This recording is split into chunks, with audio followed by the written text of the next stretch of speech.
Kalau Allah mau memberikan kepada kita kemudahan untuk haji, mudah. Pertanyaannya, pernah Ki menangis minta mau naik haji? Pernah Ki menangis minta jodoh? Pernah Ki menangis minta anak yang bisa hafal Quran? Saya mau Ustaz anak saya bisa hafal Quran, tapi pernah nggak nangis untuk minta itu? Kata para ulama, di antara bukti ketulusan hati meminta sesuatu sama Allah, Bu, minta dalam keadaan tahajud sendiri menangis.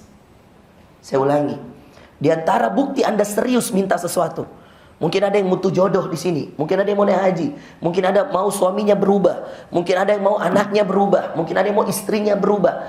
Anda serius gak minta itu? Atau cuma Rabbana atina setiap kali doa? Atau jangan-jangan Anda setiap kali sholat yang penting sudah sholat? Atau jangan-jangan setiap sujud Anda tidak pernah pakai berdoa? Nabi saja kadang-kadang memperlama sujudnya pada sholat-sholat sunnahnya, karena Nabi tahu bahwa sujud adalah keadaan terbaik orang berdoa sama Allah. Hadis Muslim, kata Nabi SAW, aqrabu ma yakunul abdu ilallah wa huwa sajidun. Sedekat-dekatnya hamba kepada Allah ketika sujud. Makanya ayatnya wasjud waqtarib, surah Al-Alaq juz 30, ayat terakhirnya, dan sujudlah, wasjud waqtarib, dan mendekatlah. Makin lama sujud itu makin dekat sama Allah, makin ikhlas sujud itu makin dekat sama Allah. Kalau Bapak, Ibu, dokter, perawat kerja di sini, Anda punya hajat. Apa hajat Anda? Minta sama Allah. Pak, sedangkan kita nggak minta, kita dikasih.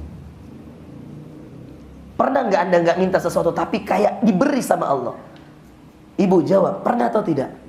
Belum pernah disebut di mulut tiba-tiba naik jabatan. Belum pernah disebut tiba-tiba lulus PNS. Belum tiba-tiba kerja di sebuah rumah sakit. Padahal nggak pernah disebut. Allah akan tahu isi hati kita. Betul tidak?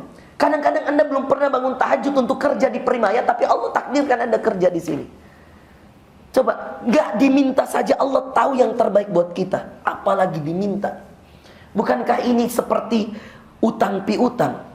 Kan Allah berjanji, janji yang harus ditepati. Utang itu janji. Bukankah Allah yang mengatakan ud'uni astajib lakum, berdoalah pasti saya jawab doamu. Permasalahannya kita nggak berdoa.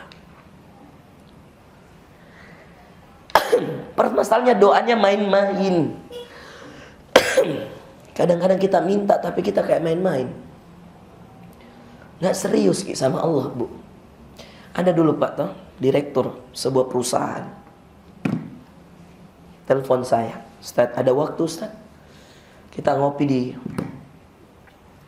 Mall Pondok Indah, Jakarta. Jauh banget ngopinya, saya bilang, Mas.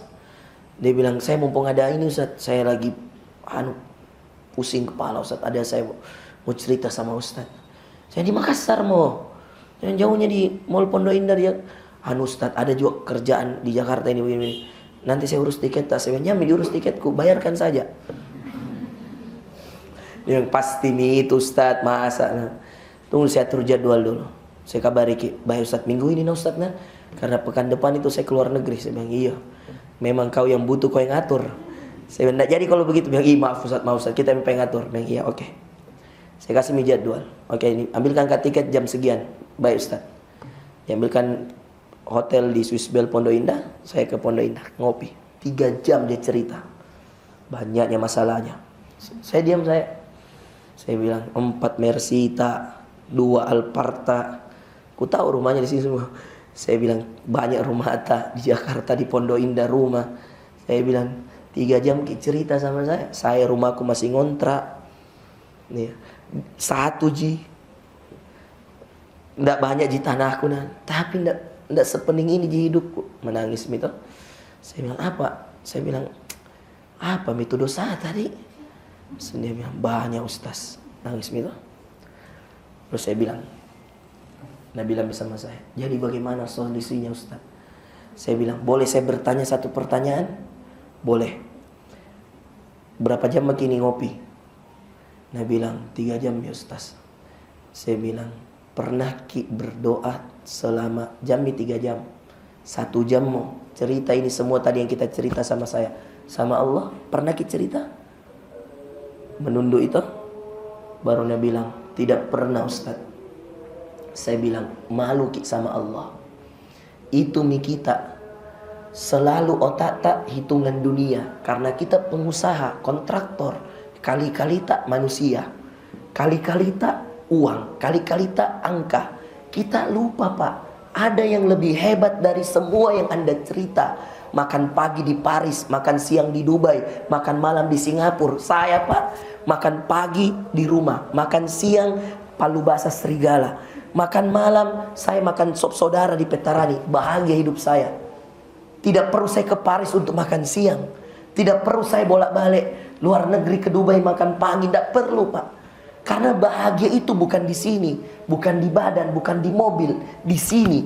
Ini yang Anda lupa bersihkan. Ini yang Anda lupa bahwa pemilik hati itu Allah. Anda dikasih uang tapi tidak dikasih bahagia. Itulah miskinnya Anda. Baik, aku kasih begitu menangis ki. Itulah miskinnya Anda. Saya bilang Anda miskin Pak.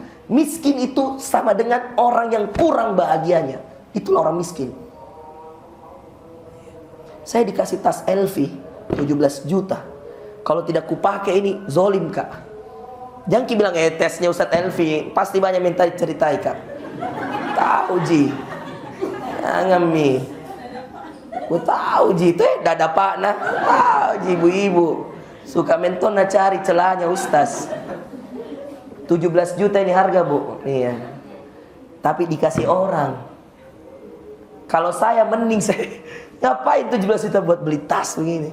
Mending Eger di. Baik. Nah kita ini mahasiswa jadi juga dulu. 12 tahun saya jadi mahasiswa dari S1 sampai S3. Saya rasa susahnya hidup. Bapak Ibu, mau biasa? Selamat Ji. Gas lagi di. Ibu-ibu bela tasku na lihat ya. Malasku. Jadi fix ya, dikasih orang, oke? Okay? Ya, demi. Ngapa mi Ustaz? Elvitasna. Belum itu kalau dibawa tas Hermes Pak, merinding mi benar foto, nah foto baru nak crop kita tak baru sabar tas na Ustaz. Saya bilang tadi, takut mentong saya kalau ibu-ibu dekat kue. Allah Akbar. Wah, TV-nya. Live. Masya Allah. Masuk makin di grup arisannya, di grup RT-nya. Kalau ibu-ibu Pak, pokoknya dia weser kanan belok kiri. Saya kasih begitu, menangis. Baik Bapak Ibu, saya tanya ki, andai bisa dibeli bahagia, berapa miliar kita mau bayar? Pulang ki Pak, ada istri solehah di rumah. Pulang ki Bu, ada suami soleh pulang. Yang kalau azan maghrib dia ke masjid bawa anak, tak bersyukur ki. Karena banyak ibu-ibu orang kaya, tasnya LV, tasnya Hermes, suaminya nggak pernah sholat. Kerjanya selingkuh sama perempuan, main jajan di Jakarta. Jajan perempuan. Minta ki sama Allah kebahagiaan yang hakiki. Makanya coba sederhana sekali masuk tol masuk surga tadi. Kata Nabi 4 amalan membuat masuk surga. Dengan selamat lewat jalan tol. Apa? Afsyus salam. Kata Nabi banyak sebarkan salam.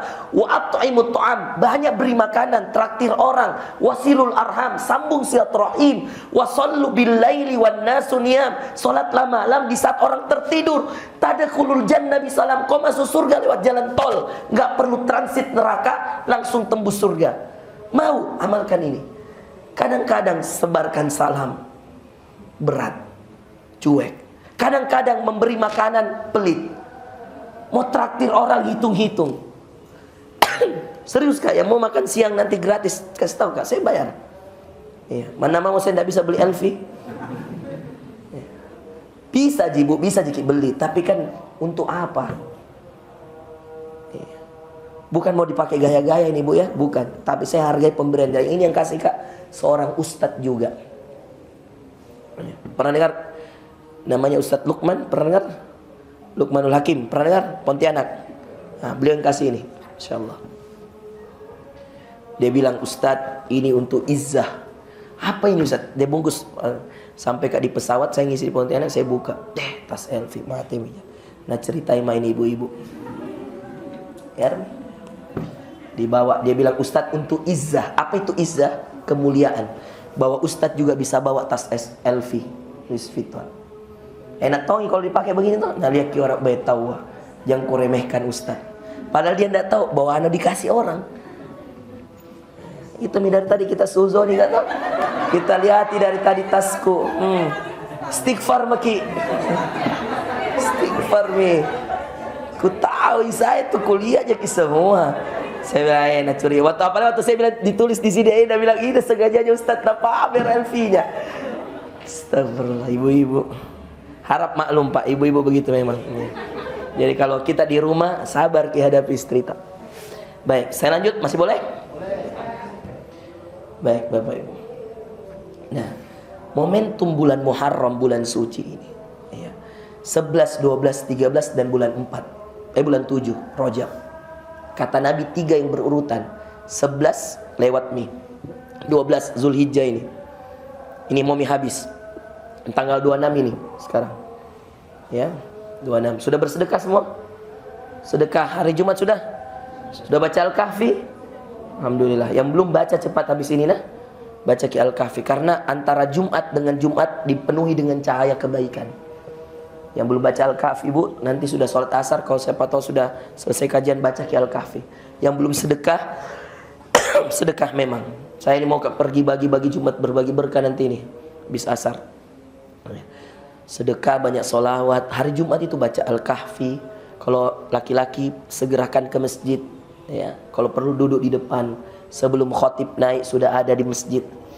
Nah, momentum bulan ini Bapak Ibu sekalian, bulan Muharram ini bulan kebaikan. Segerakan kebaikan. Menarik Pak ya. Coba lihat kita tadi. 4 amalan yang membuat orang masuk surga lewat jalan tol. Tadkhulul jannah bisalam. Semuanya 3 di awal berkaitan dengan manusia. Sebarkan salam. Bisakah kita sebarkan salam kalau tidak ada manusia? Tidak mungkin kita beri salam sama tembok. Betul tidak? Hadapi manusia yang lain baru kita bisa mengamalkan yang namanya amalan sebarkan salam. At'imut ta'am, beri makanan. Bisakah kita memberi makanan kalau tidak ada yang makan? Tidak bisa. Makanya ingat gak hadis Muslim, wanita penzina diampuni dosanya gara-gara kasih minum seekor anjing air. Pernah dengar hadisnya? Air minum, anjing yang minum. Makanya tadi saya tanya siapa yang belum makan siang? Saya yang traktir. Karena kalau anjing dikasih minum, nah anjing ini tidak sholat, anjing tidak ruku, tidak sujud, anjing tidak punya istilahnya istri, anak dan seterusnya. Kalau manusia kita kasih makan, bayangkan dia pakai sholat, dia pakai mengaji, besarnya itu. Makanya kalau di kantin jangki sembunyi-sembunyi makan, atau jangki kalasi kita makan dan selalu mau dibayarkan. Sekali-sekali kita yang bayarkan orang. Kalau perlu kita duluan di sana. Ada orang kalau di kantin itu sudah dimakan, dia bilang tunggu ke toilet Kak dulu supaya temannya yang bayarkan. Nah, justru balik sekarang Pak. Ingat Pak, rumus hidup itu bahagia adalah ketika engkau mampu memberikan yang terbaik untuk orang lain. Bahagia itu nggak bisa dibeli. Seorang yang punya kekayaan yang di depan saya, kontraktor kaya raya, dia kontraktor, mohon maaf, pabrik nikel, pabrik tambang di Vale, banyak. Saya tidak perlu cerita kayanya ini orang. Tapi 3 jam dia menangis Pak, baru saya tunjuk saya bilangi Anda orang miskin. Karena bahagia itu lebih mahal daripada kekayaan harta. Bahagia apa? Hati. Iya Ustaz, betul Ustaz. Pernah curhat sama Allah begitu? Tidak pernah Ustaz. Saya bilang pantas Anda miskin di depan Allah. Kaya di ATM, kaya di rekening, kaya di alat-alat, kaya di kendaraan, kaya di rumah, tapi Anda miskin hakikatnya Pak. Iya Ustaz, iya. Tahu kalau Anda lihat itu banyak nih orang kaya saya kasih begini Pak. Karena kita ini tidak butuh mereka, kita butuh Allah. Perlu dihilangkan kesombongan dalam hatinya orang-orang begini, yang mereka merasa semua bisa dibeli dengan uang. Mohon maaf, tidak. Bahagia tidak bisa dibeli.